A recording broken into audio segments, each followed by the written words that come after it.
दोस्तों, मनुष्य का मन भी ना बड़ा चालाक होता है, वह उसे उसके ही जाल में फंसा देता है। हर व्यक्ति के अंदर बहुत सारे अंधविश्वास होते हैं और ऐसा नहीं है कि हर अंधविश्वास गलत होता है। जैसे कि मान ले कि आप नशा करते हैं और नशा करके अपने आसपास गंदगी का माहौल बनाए रखते हैं, तो इसका असर आपके जीवन पर भी जरूर पड़ता है, चाहे आप माने या ना माने। एक छोटी सी कहानी से मैं आपको यह समझाने का प्रयास करूंगा कि हमारा मन हमें कैसे हमारे ही अंधविश्वासों में बांधकर रख देता है।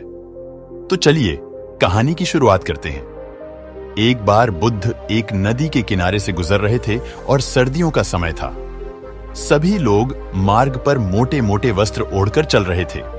तभी बुद्ध की नजर एक व्यक्ति पर पड़ती है जो नदी के ठंडे पानी में डुबकी लगा रहा होता है। बुद्ध उस व्यक्ति को देखकर थोड़ा आश्चर्यचकित होते हैं, क्योंकि वो व्यक्ति कांप भी रहा था और नहा भी रहा था। बुद्ध उस व्यक्ति से इतनी ठंड में नदी में डुबकी लगाने का कारण पूछते हैं।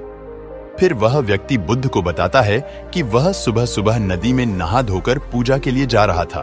तभी उसका पैर एक मेंढक पर पड़ गया और उसके कारण मैं अपवित्र हो गया हूं, और इसलिए मैं फिर से पवित्र होने के लिए नदी में डुबकी लगा रहा हूं।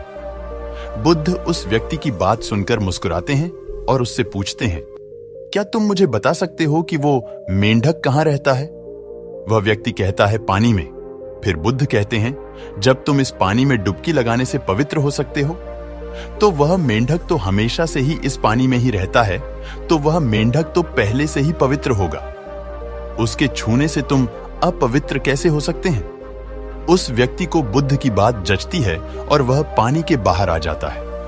बुद्ध उस कांपते हुए व्यक्ति को एक वस्त्र उठाते हैं और कहते हैं कि अंधविश्वास किसी बात का मत करो जब तक कि वह तुम्हारे खुद का अनुभव ना बन जाए। फिर बुद्ध कहते हैं कि मनुष्य अपने मन के कारण ही दुख पाता है, और जो चीजें अपवित्र है उन्हें तो वह अपवित्र नहीं मानता, लेकिन जो चीजें पवित्र है उन्हें वो अपवित्र मानता है। जैसे कि लोग नशा करते हैं, व्यभिचार करते हैं और एक दूसरे से घृणा का भाव भी रखते हैं, लेकिन इन्हें वो अपवित्र नहीं मानते। वे मानते हैं कि कोई जीव जो उनके जीवन में कोई भी प्रभाव नहीं डालता है वह अपवित्र है। मनुष्य हमेशा अंधविश्वासों में जीता है, जिसके कारण वो जीवन अच्छे से जीवन जी ही नहीं पाता। फिर वो व्यक्ति बुद्ध से पूछता है कि सबसे बड़ा अंधविश्वास क्या है?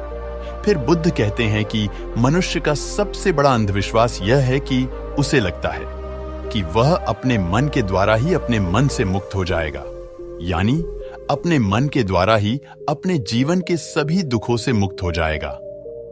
तुम अपने चारों तरफ देखो, तुम पाओगे कि हर व्यक्ति अपने ही मन के जाल में उलझा हुआ है। कोई डर हुआ है तो कोई उम्मीदों में जी रहा है, और किसी को यह लगता है कि कल सब कुछ ठीक हो जाएगा। लेकिन वास्तविकता यह है कि जब तक मनुष्य अपने मन को नहीं समझेगा तब तक कुछ भी ठीक नहीं हो सकता, और यही शाश्वत सत्य है। वह व्यक्ति बुद्ध से पूछता है कि मन को कैसे समझा जाता है? बुद्ध कहते हैं कि जागरूकता के द्वारा। पूरे दिन में जब भी याद आए, जागरूक होकर देखो कि तुम्हारा मन तुमसे क्या करवा रहा है। तुम्हारा मन बार बार तुम्हें भुलाने का प्रयास करेगा, लेकिन तुम्हें बार बार प्रयास करते रहना है। तुम्हें दिन में यह बार बार देखना है कि क्या तुम उसी रास्ते पर जा रहे हो जो तुम्हें वहां तक पहुंचाएगा जहां तुम जाना चाहते हो, क्योंकि यही सूत्र है अपने मन को समझकर मन से मुक्त होने का।